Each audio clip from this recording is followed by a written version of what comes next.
এর পেজ বা প্রোফাইল থেকে আপনার কন্টেন্ট মনিটাইজেশন অপশান ভ্যানিশ হয়ে গেছে, মানে চলে গিয়েছে। তাদের জন্য আজকের এই ভিডিওটা।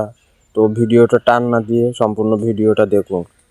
তো প্রথমে প্রফেশনাল ড্যাশবোর্ডে আসবেন, তারপর নিচের দিকে একটু স্ক্রল করবেন, তারপরে সি অল অপশনে টাচ করার পরে দেখেন আমার যেরকম এখানে কন্টেন্ট মনিটাইজেশন আছে, আপনাদের হয়তো অনেকের নাই থাকতে পারে। তো ওখানে দেখেন তলায় ছোট্ট করে লেখা আছে নিচে অনলি পেন্ডিং অনলি, মানে এটা কিন্তু ফেসবুক কোম্পানি আপনারে পার্মানেন্টলিভাবে দেয় নাই, এটা আপনার পেন্ডিংয়ে রাখছে, তারা যাচাই করছে, এটা আপডেটের কারণে আপনার ডিসপ্লে শো হয়েছে।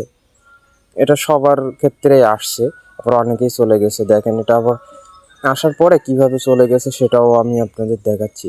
তো এটা নিয়ে কোনো বিভ্রান্তি হবে না, এটা 2 মাস 4 মাস 6 মাস পরে আবার আসতে পারে। দেখেন নিচে এখানে একটা নীল কালারের একটা অপশান ছিল, তো আমি সেটাতে ক্লিক করছি বলে এখন আর নেই। তো আপনাদেরও ঠিক এইভাবে আসছিল, আসার পরে ওটাতে ক্লিক করার পর দেখেন চলে গেছে। তো এখানে লেখা আছে দেখেন জাস্ট অনলি মাই পেন্ডিং, দেখেন ছোট্ট করে নিচে লেখা আছে। তো ফেসবুক এটা আপনাকে পার্মানেন্টলি দেয়নি, কাউকেই পার্মানেন্টলি দেয়নি। তো আপনারা রেগুলার কন্টেন্ট তৈরি করে যান, দেখবেন একটা সময় আসবে এটা পার্মানেন্টলি পেয়ে যাবেন কোনো একটা আপডেটের মাধ্যমে। তো এটা নিয়ে কোনো চিন্তা বা হতাশ হওয়ার কারণ নেই, আজকে নেই কালকে আসবে, অবশ্যই আসবে। এটা মনিটাইজেশন একবারে চলে গেছে এমনটা না।